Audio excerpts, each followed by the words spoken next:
someone whose CBC is extremely scary, and he has definitely shown, especially in the last time these two players face off against each other in that grand finals of the TSL 8, that he is not afraid to bring the aggression to Serral, and he is quite good at it. As he was able to speed run Serral effectively. Oh, that was insane. No one's ever done that to Serral before. Of course, for context, for those who didn't see it, this was just a few months ago, and it was the quickest grand finals we've ever seen. It was just disgusting. I've never seen anyone do that to Serral. We've talked about Rogue being the hype killer because he takes your favorite players and makes them look like they don't belong in the ring with him. Well, he managed to do it to Serral that day, and it was something that we won't be forgetting anytime soon. Neither will Serral. He's going to be very hungry to change the story and give people something new to think about. I think that is definitely going to be something to keep an eye out for in this series. How Serral is going to be responding both to any potential aggression that Rogue throws at him, or even the potential lack of aggression that Rogue throws at him. If Serral is going to be playing it a little bit safer, which might give Rogue an opportunity to try and go for later game plays while still taking a little bit of advantage into that later stage. Absolutely, and it is going to be hardwire, so a rather long distance across this map. A lot of room to respond, but it is Zerg versus Zerg, fast-paced one. Both players are going to be starting Zergling speed, which means we're not seeing any two-base play to kick things off. Likely to see third bases, Baneling nests, and a very mobile, skill-based duel. So things to look out for here are, of course, Zerglings getting into the opponent's bases to scout how many workers they're building versus army, see what the tech is, and also we're going to see if either player commits to a big mass of Zerglings to try and cancel or kill their opponent's third base. Yep, this has been around that kind of time zone where we have seen players able to flood out lots of lings to get a little bit more aggressive. Handful more lings being made over here for Serral, just a couple more, just actually 4 more Zerglings being made compared to the drones of Rogue. We are going to see what he's able to do with that, but just light bits of lings to get a presence on the map to do that scouting you were talking about, Big. Queen moves out to defend the third there for Rogue. Rogue is a player who does tend to dawdle on spreading creep towards that third base. Has suffered some instances of pressure where the Zerglings can flood across and his Queens aren't able to move between those areas. Queens much faster on creep than off creep. Serral continuing to poke and prod, but neither player wanting to make a big commitment to army. You can see just a handful of Zerglings that they'll be setting up with the Baneling nest for safety. Drones coming out, neither player wanting to be the first to make the move. They were both fantastic counter strikers. Both of these guys would love the opponent to show their hand so that they can work around it. Neither one wanting to make that mistake just yet. Yeah, Zerg versus Zerg, a very scary matchup in a lot of ways, where I know a lot of the time the aggressor is going to feel a bit more comfortable just because even though their reinforcements show up a little bit slower, there is always the threat that if you give up any ground, you could start losing drones, especially when it comes to those Ling versus Ling wars. We'll see which one of these players decides to get aggressive first. We do already see as the drone or the Zergling gets cleaned up over there in Serral's main base. A Roachborn and plus some missile attacks getting started up for Serral just a little bit earlier, but Rogue going to be falling not too far behind on that. The Zergling's trying to get in, and the Queen not in the wall. Sees the Roachborn and the gases going down there as well. The Serral Zerglings are famous for seeing everything. Now, he sees a lair start up. That started after seeing the Zerglings coming in. Rogue, though, not going to cancel it. Okay, it's not just a fake. He's continuing to drone on up. Sometimes you'll start the lair, make it look like you're teching up. Once those Zerglings are gone, you cancel it. Serral, on the other hand, has not started a lair. He's building a lot of roaches right now, Fear Dragon. This is going to be setting up for a very scary timing attack. Now, Rogue had gotten a Zergling into the main base of Serral, so he knew at least at one point that Serral did not have a lair. Does he know that there is still, in fact, no lair right now? He is going to be still making drones at this point. Really well-positioned overlords for Rogue. He will see the roaches the moment they move out. And there we go. Roaches are coming forward. A Ling Bane pressure to start as well. This is not a huge commitment from Serral. He's going, obviously, to look for some damage, but he's actually droning hard behind it and starting a delayed lair. So he's looking to force a big over-response, see if he can catch a Rogue unprepared. So far, though, Rogue, fantastic scramble. Ooh. He's morphing lots of Banelings. He's got roaches, spine crawlers on the way. Rogue has a big worker lead going into this. So if he can hold off this attack, which I think he will be able to, that's going to be fantastic. Yeah, Baneling connections are going to be very important over here for Rogue. Ends up getting a little bit supply blocked here. He has a couple more overlords coming on out, but one of those overlords going down is going to cause some minor problems here. You can see that Serral's just getting zoned out by these Banelings of Rogue, though, and he is going to be on the retreat. Snipes off one Baneling on the way on out. Rogue going to continue to chase a little bit further across the map. Do we actually have roach speed on the way here for Rogue? No, he's just going to go straight for Spire now, is Rogue. He got forced to make a lot of Banelings. It's a lot of gas that went into that, but having the worker lead already was nice, and being up on 6 gases means Rogue does have fantastic income. He's going to go straight out for a 4th base as well. Interestingly, taking a 4th on the front side and starts +2 range immediately. So, I mean, at this point, Rogue is really saying, look, I'll get out a handful of mutas. I'll try to force some spores, get some over response, but I imagine there will be a huge +2 roach timing coming in behind that. Yep, and we do have roach speed finally starting up behind all of that as Rogue is anticipating. He's not going to have to deal with too many units coming out from Serral to his side of the map for a bit. And he'd be right in that assumption right now. We see mostly just drones coming out from Serral. An Overlord drop, interestingly enough, also getting started on up.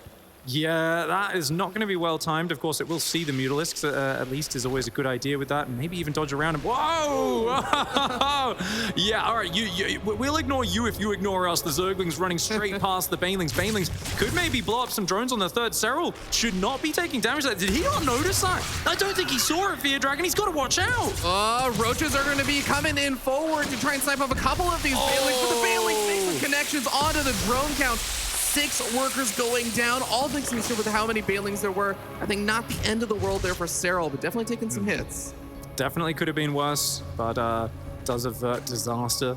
Serral's building lots of queens now. He's realized there is a Spire. Queen's going to be the first line of defense against that, and securing his 4th base will be the goal. Of course, the Carapace is on the way with the 2nd evolution chamber for Serral. He's going to try to catch up on upgrades. Right now, feels like Rogue has a little bit of momentum, and he's going to be pushing Serral's vision back into a tight corner of the map. However, Rogue is not droning his 4th base. He's going to want to kill this 4th with his roach push across the map. So Rogue here, he stopped at 8 mutas. Mass roach production's on the way. Gets a queen. A nice start to this. Does trade out 1 mutalisk, but for 2 queens, a good trade. Yep. Loses the 2nd Mutalisk over there. A little bit less ideal, but it's going to continue to find some of these Overlords. I love that Serral sent that drop Overlord to the bottom right-hand side of the map, sending in the most roundabout path to sneak it away. Rogue throwing up a Nidus Worm behind all of this, so that Roach attack is going to be hitting maybe a little bit sooner than Serral's going to be expecting. Oh, the mutas are so good because they make it hard for you to have vision.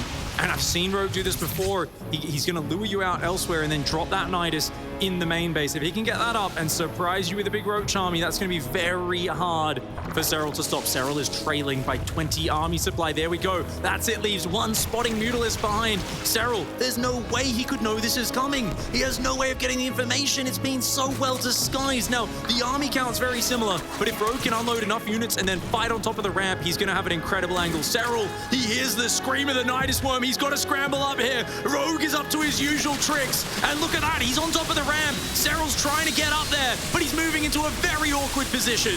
Roaches and Ravagers trying to close the distance over here, but more Roaches stream on out for Rogue. He is still up a bit in army supply. Can he get enough of his army up in here to do the damage he needs to? Even started up a 2nd Nidus Worm just in case. He's continuing to try and fight. Serral does have the Carapace upgrade advantage.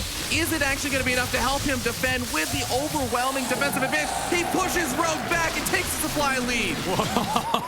Rogue is such a tricky guy, but Serral scrambles to his feet, manages to avoid getting knocked out there, and that was a very important hold. I love the way he pulled the queens up the ramp, spammed transfuse across those roaches, pulled his Ravagers back to safety while constantly dropping the vials to break Rogue's fighting line. And Rogue, this is not an opponent you're going to be taking out with one of those cheeky Nidus Worms just like that. He's won so many tournaments this game already with the Nidus Worm. He is the best Nidus user in the entire world. But Serral, he knows this. He's ready for it. And the game now looking very even. Yeah, even with that Nidus Worm attack, it becomes so tough as Rogue because it does take time to unload all those units from the Nidus Worm. And I feel like Serral was really able to take advantage of that little window as the Roaches are still unloading. And this drop Overlord looks like it's not going to be able to find too much damage as it gets very low on hit points. Does get taken out, snipes off 3 workers, but that's all he's going to be getting for his troubles. We do see behind all this Burrow, tunneling claws, getting started up for Rogue. He is not done with putting the pressure onto Serral. Rogue made a Drop-A-Lord and loaded roaches into it. He's forgotten to make Overlord speed, Fear Dragon. That there is literally the slowest taxi in the world. You guys probably want to unload out of there and get moving. Of course, it does speak to Rogue's mindset as he does kick into Overlord speed. roach multi-prong. He wants to burrow roaches, hide them in. If you don't have overseers and detection around, you're not going to spot it, and he's going to look to just pop up all over the map, drop roaches in the main, and then burrow them when Serral comes to respond. Serral is also going for the same tech, though. It's a little bit later, but this is going to be really interesting because it's all about positioning and multitasking, luring a lot of your opponent's roaches out of position with just a handful, and then, of course, striking elsewhere with your numbers. It's going to be pretty exciting because Rogue definitely known for his ability to make that multi-pronged aggression and just the harassment potential of Rogue so powerful. But Serral, on the other hand, I feel like those burrowed, tunneling clawed roaches are one of the big things that actually set him apart in ZVZ when he was starting his big era of dominance in 2018. So it is an area he feels very comfortable with. Interesting choice also with the single infestor there from Serral to help out in those fights. Yeah, I mean, I really feel like Serral's part of why that Tunneling Claw regeneration got nerfed is because he was so good at using it. And there we go. Big fungal landing in the middle of Rogue's line. The Roach Ravager Hydra just jumping on top. Serral happy to take this fight. Great movement by Rogue, but he is outnumbered. Rogue's got to disengage. This is not a good fight for Rogue. He is finally going to start disengaging, and he does manage to use the slow Overlord to unload a couple of roaches and protect the Nidus Worm so he can go up safely. Nidus Worm will complete, but Serral's already responding with a handful of units. Does he have enough over here to defend? He's rotated onto the right side as well, but Serral with a fantastic army split. But look at that, Rogue's going to try and catch him out. Maybe getting a little bit too fancy for his own good. That being said, Serral, he burrows his roaches to follow the burrowed roaches. It's a burrowed roach, a little battle there. So far, Rogue not finding an opening, and guess what? Seismic Spines is on the way. That's the Lurker range upgrade. He's going to get a lot of these upgrades to round out his army as Serral, whereas the Hive and the Hydra Den far behind for Rogue. Rogue still looking to do this with a very basic Roach Ravager army. He hasn't found an opening yet. He's going to push in one more time. Serral, look at the way he pulls back. Lets the Spine Crawlers do their work. Lets the Corrosive Biles break Rogue's line. And it looks like these fights are just going very well for the Finn.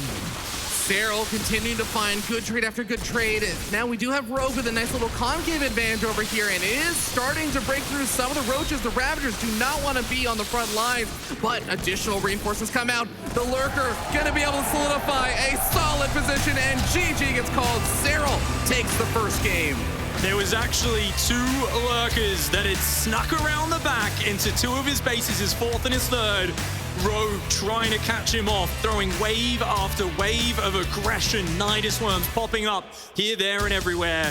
But Serral absorbs it all. He is an absolute sponge of a human, mate. You could throw as many punches at him as you want. He just takes him and keeps on moving forwards. And that one little counterattack, turning that game upside down. A fantastic start for Serral.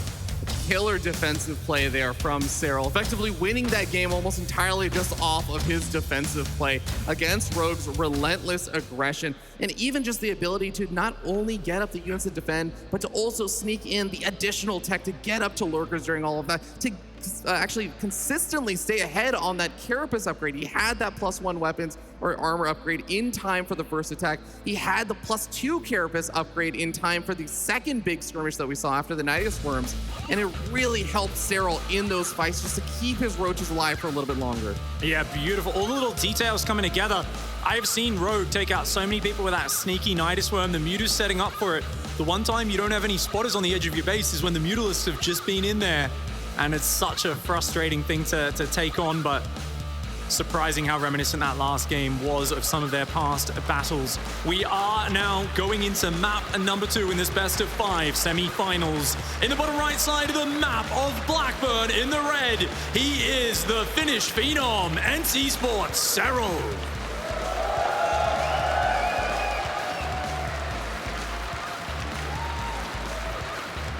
And down here in the bottom left-hand side of Blackburn, we have our blue Zerg player from Dragon Phoenix Gaming. He is Rogue.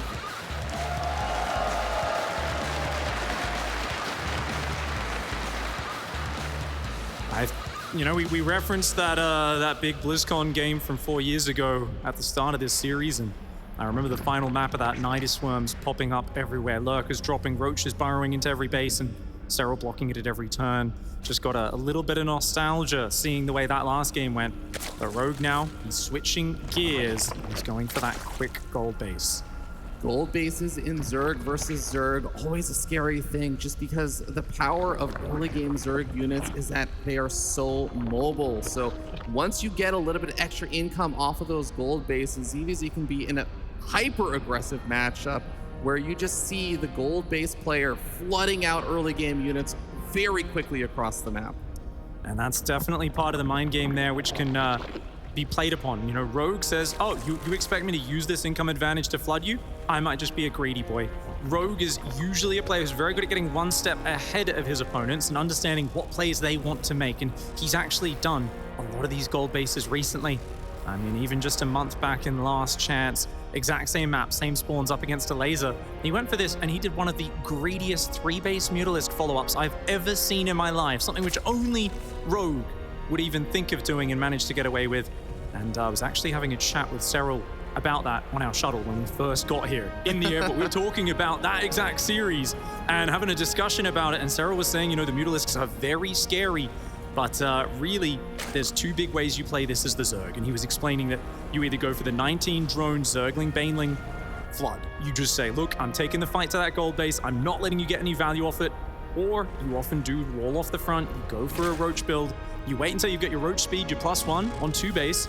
And you just take into account the fact that you usually can be a little bit greedier than them at the start because they've got such an exposed gold base. They've got to make link speed. You can skip it. They have to do things like make a Baneling nest if they want to be safe. And you, of course, do not need to do that. Now, in this scenario, Rogue is being super greedy. He's dropping a third. He's not making a Baneling nest at all. He is basically saying, look, I think you're going to just do this Roach response, this 2-base Roach build. I'm going to play so darn greedy myself. And this is going to give Rogue a huge momentum boost going into the mid game. It's going to be pretty brutal. Now, Serral does come forward with his own slow Zerglings, moves into the main base, spots out whatever he can find to see. Haven't seen any Baneling nests on this creep over here. The Overlord has also seen the location of that third base, which would be pretty difficult to help defend, but we do see Rogue starting up quite a few Zerglings right now. He's not going to be doing anything with them. He's doing a bit of a Ling flood here, it looks like. He's going to go Carapace. The question is he hiding those or is he going to go straight across the map? He shows the Zerglings. Fascinating that he's going into them off just 26 drones. A curious maneuver here against a player who's walled off at the front. I mean, those Zerglings should not be able to get in there and do any damage, and yet he's going to commit to it nonetheless. The Roach Warren is very late for Serral. He's only got one transfuse. He's going to need to wall off behind that Queen. Gonna be very difficult, and there is this second layer of the wall, and with the Evo Chamber getting started on up, a lot of these Zerglings are starting to get taken out. Remember, Carapace is not gonna be done for quite a bit of time, so many of those Lings going down just to pick off that one Queen is going to be tough because the Carapace upgrade is not going to be able to play in effect for dead units. No, Rogue's very, very far behind. I'm not sure what he was looking to achieve with that push. I think he thought that Serral was going to be moving out to his own third base quite quick to match him. But because he's cut workers so much earlier, Serral's income is absolutely awesome. He doesn't need a gold base if he's up 10 workers this whole period. And look at those upgrades. He's going 1-1, Roach speed. The Roach is starting to mass on out. Serral's feeling very comfortable in this situation. And Rogue, he's adding Carapace. He's going for the Roaches. I mean, he's probably going to be getting another big force up. Usually Carapace speaks to a mass Roach Zergling timing attack. You know what that's not great against, though? 1-1 Roaches of Serral. If he's got the double upgrades, and if he gets up to about 25 Roaches, his army will scale very well against what Rogue's got. And he's already so close to a +1 missile attack is about to finish up, and he's already been flooding out a lot of these Roaches. Serral gonna be feeling so comfortable in a lot of ways in this game. That gold base income, it is also going to be a blessing, but remember, it is also a bit of a curse. You mine out the gold base sooner. There aren't extra minerals at the gold base. You just mine them faster. So Serral is gonna have a bit of sustainability. He's moving out with some of these Queens. Gonna be able to pick off an Overlord as well. This is gonna be tough. The Queen is in the door. Zerglings ain't getting in there anytime soon. And those Zerglings, of course, just going to keep threatening that for Rogue, looking for the reinforcement line. Now, the real problem with the gold base is this. Look at that. You can come up behind it. There's no easy way to defend that mineral line. Those workers have to abandon it. Now, Rogue does have another base up. He's still 3 base first, too. So it's not like, oh, he's so behind. No, he's up 5 workers. Rogue has better income. And Rogue has actually got an army that's slowly catching up. The unfortunate problem is the lack of the +1 range upgrades, and Serral, he's not even trying to build a third base. He's not giving any angle for Rogue Zerglings to counterattack. He's going in one more time. Once again, the Queen's in the wall, the Roaches are there. Serral has been so good at plugging that wall. As long as he doesn't let those Zerglings in, his army is getting very scary.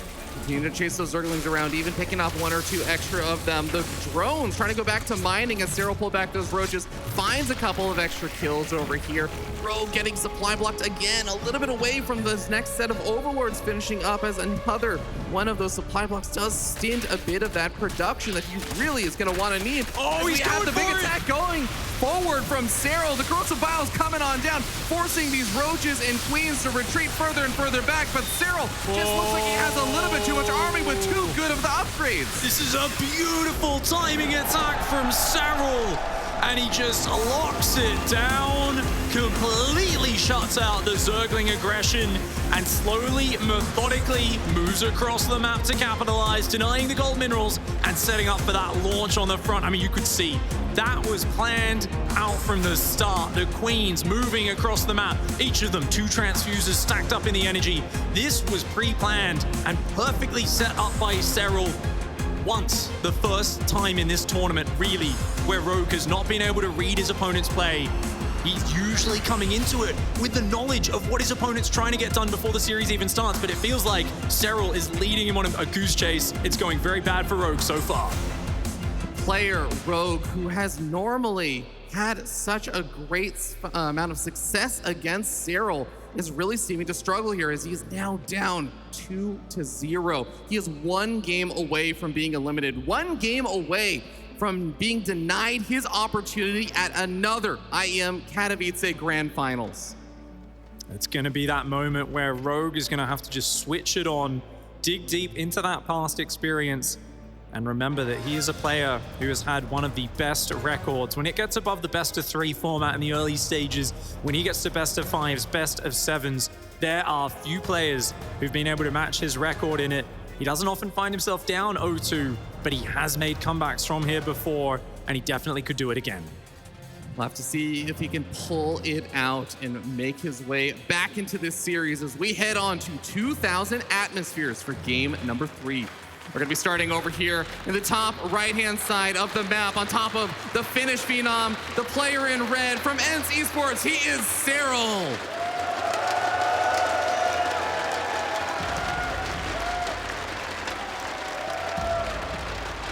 He's got to pull out absolutely everything right now. He's got to win the next 3 games in a row. He's got to gather himself, and he needs to gather up that energy. This is Dragon Phoenix Gaming's Rogue.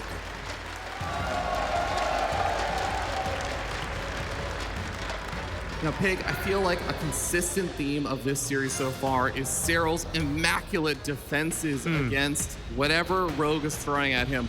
Whether it be those consistent Roach pushes with the Nidus Worm play, Serral's able to smack down game number 1, and game number 2, just a consistent defense against any of those Ling run-by attempts and the gold-based potential aggression there. What kind of thing do you want to see from Rogue coming into game number 3? Is this where you change up a game plan, or do you stick to your guns on this? Honestly, I think his build order last game was perfect, except for the Zergling wave. I just don't know what that was meant to achieve.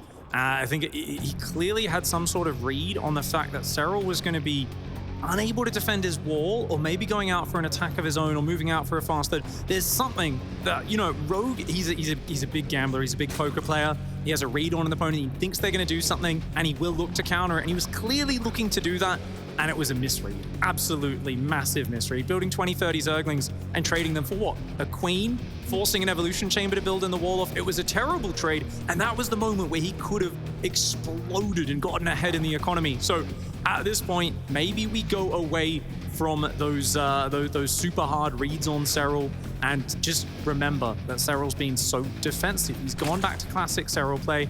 Greed is not a bad way to do it. Get a little bit greedy, get through to the mid-game forwards, and show us what you've got from there. It might be also a fantastic time to bring out that Muta play. Rogue is an incredible Mutaling Bane player in Zerg versus Zerg. Yep, that is actually one of the areas where, well, Serral has definitely gotten better against mutas. I know it has caused a lot of headaches for him in the past when facing off against players such as Raynor. So wouldn't hate to see something like that coming out of Rogue. For now, both of these players are going to be going for those third bases, adding on lots of drones. We're not going to see any super crazy early game cheese. Not at all. The Baneling Nest goes down very safe there for Serral, 2 minutes 47. And for Rogue, just after the 2 minute 50 mark. So pretty much mirrored build orders. You're going to notice Rogue loves the quick third Queen. Doesn't like to build the Zerglings early, other than these two that poke. So he sends the Queen to deflect his third, get the Zerglings off there. And then he does pull back. Serral a little slower with his Queen, but both of them are playing very macro-centric. 12 Zerglings coming in for Serral. He's going to be doing a light pressure to Rogue in this one. Not massively committed. Does he have any forward Zerglings to morph Banelings with? If he did, oh, there we go. Okay, so he's going to make 2 Banelings, but the Overlord's seen it. Yep, Overlord sees those Lings making their way across the map, and in fact, Rogue is going to try and greet those Lings with 2 Lings of his own, which is going to make things a little bit tougher since you do need a bit of space and time to actually morph those Banelings in. Serral manages to find a cute little corner where he's unspotted, but Rogue going to be doing exactly the same thing over at that other location. Serral comes in with a lot of his Lings. He's going to try and draw the forces, draw the attention away from Rogue, and that third base is going to be in quite a bit of trouble over here as the Queen's very late to get over to that third. Oh my lord! Rogue unable to get there. Oh, this could help answer. Serral notices. Serral, oh, okay. 3 drones, not terrible there for Rogue, but he needs more than that. Serral's already up in economy. If you lose your third, but you're up in drones, it's not too bad. But this has been a problem that Rogue's been having, not getting that creep tumor down towards the third early enough. Whereas Serral now, he says, hey, I've got a hatchery, I'm ahead. Rogue is forced now to put on this counter pressure with the Zerglings, try and delay Serral from utilizing this mineral line. And right now, it's a very good start for the Finnish player. Look at that. The Queens are not letting him inside the wall off either. It's so tough because that third base was, in a sense, almost free for Serral. He didn't lose almost any Zerglings of that attack, so he didn't have to remake a bunch of Zerglings over here. He's been able to keep up with the drone count that Rogue has been trying to make behind this, and now the Banelings having a really hard time even getting any connections onto that mineral line. Serral looking so strong, tries to go for a creep tumor, has to back off, but is just actually able to continue even little bits of forms of aggression behind all this. You do have a lot of roaches getting started up over here behind this for Rogue. Both these players are going for the Carapace upgrades. Serral gonna go try and go for a cancel on that third base yet again. He manages to get it. Oh, that is huge. This is like losing like half of your barracks. Your hatchery is not just a base, Zerg, it's your production. It is the center of absolutely everything you do. And I mean, Rogue, he was already going Carapace and building roaches, looking like he wanted to do some sort of hatchery tech, big Roachling Bane attack. But now he's kind of stuck in that zone where he doesn't really have many other options. It's so obvious now that's what he's going for. And Serral, he's doing the same sort of strategy. So Serral, he's got extra production, extra economy. He's doing pretty much a mirrored strategy. And this is just looking like an absolute shutout for Serral so far in game number 3. Nice macro here from Serral, as well as he takes out those Banelings one by one, shutting down a little bit of the firepower there for Rogue. Now, Rogue's plus 1 Carapace upgrade is just a tiny bit faster. If he wants to do something like that, if he can force any kind of engagements, that is one small advantage he could potentially take in any trades. Serral actually starting to gear up with some of these roaches to move slowly across the map. Remember, neither one of these players are exactly in a position where they have roach speed, enable really quick move outs over here. But Serral's making non-stop units, and that push across the map is looking awfully scary. That defender's advantage will be big here for Rogue, and I think Serral can definitely defend himself, but will he be able to actually push through Rogue? I'm not so sure. The Carapace kicks in here for Rogue. It's not done for Serral, and I really think Serral needs to be droning up right now. I don't know if this is the right strategy. Rogue here, he's got a great arc of Roaches and Queens, a Ravager in there as well. Serral, he's still committed to Roaches and Zerglings. He wants the victory, maybe wanting it a little bit too much. He's looking a bit too stiff in his play. He sees no workers on the third. Serral, it is past time you transition, mate. Yeah, Serral still has a little bit of a worker advantage. He's finally starting up that lair. Cancels the lair, actually, unless it just finished or something. No, yeah, he started it and then canceled it. That is showing a bit of indecision, Fear Dragon. You know, Rogue is also committing to the counterattack. He keeps seeing no workers on Rogue's third and saying, well, okay, I guess we're just doing a hatchery tech roach brawl. All right, if that's what the game's going to be, then that's it. The worker count looking still in the lead for Serral, but the army's actually ahead for Rogue. A few more Ravagers for him as well. Bile's going to be spreading out, but the Queens are there to add to the defense. Serral does have a quicker reinforce. His hatcheries being right there. This is a desperate attempt for Rogue. He's got to get some damage. The Ling wraparound, getting in on top of those Ravagers, knocking them out one by one. Serral continue to push on forward, and you can see the dismay in Rogue's face right now. Serral already sitting up 2-0. Looks like he's gonna clean up this army of Rogue, and with absolutely no escape, is there any hope left over for our Korean Zerg player? The last time they played, Rogue absolutely embarrassed Serral in the quickest grand finals defeat we've ever seen. And I told you at the start of this, I mean, we could all feel it in the intensity, looking at Serral on that stage, that he wanted to turn that story around and just get some justice. And you can see he's doing it here in a dominating fashion. He's up 30 supply. He's going for the third base. Rogue desperately looking for a big Zergling counterattack. He's going to fall back to his natural and try and do crucial damage on the other side. He gets in. He is able to get some damage done over here. Some Lings popping out over here for Serral are going to be able to buy quite a bit of time. The drones also evacuating while Serral knocks out that third base. No drones have gone down just yet, but Queens and a lot of those reinforcements have already been knocked out for Serral. He's almost back home. Isn't going to be able to buy enough time. The drones mineral stacking, trying to survive just barely long enough for those reinforcements to get back home. Whoa. And now Rogue's Lings are trapped. What? The drones! Every single one survived, Fear Dragon. That is brutal, mate. Ow. He's lost next to no workers this entire game. Just stacking them in the pocket in the minerals, all on top of each other. And they absolutely defend themselves. The Zerglings get shot down. Remember, Rogue lost his third base in the midst of that. He's just started rebuilding it, and he is trailing massively. Serral now has his lair up, Roach speed on the way. That's going to turn his Roach army from an ambling force to something that is a bit speedier, something that can maneuver around the map. And +2 range, a couple extra Queens coming in as well. Serral rounding things out, his Overseers, seeing everything that's going on. There's no Spire, there's no lair, there's no tech at all from Rogue, nothing for Serral to be afraid of. And with a third base healthily mining, he knows that he has just got to sit here and keep building units. He does not have any pressure on him. All the pressure is on Rogue to make the plays. Rogue is doing nothing but just making additional units. That +1 missile attack upgrade tying up the situation in terms of upgrades, at least for Rogue. He is going to look to try and make one potentially final attack here. Can he break through Serral? Can he keep his chances alive in the Intel Extreme Masters Katowice? Serral is actually taking the fight to him off of creep, diving in on top of the Roaches, on top of the Ravagers. G&G gets called. Serral 3-0. Rogue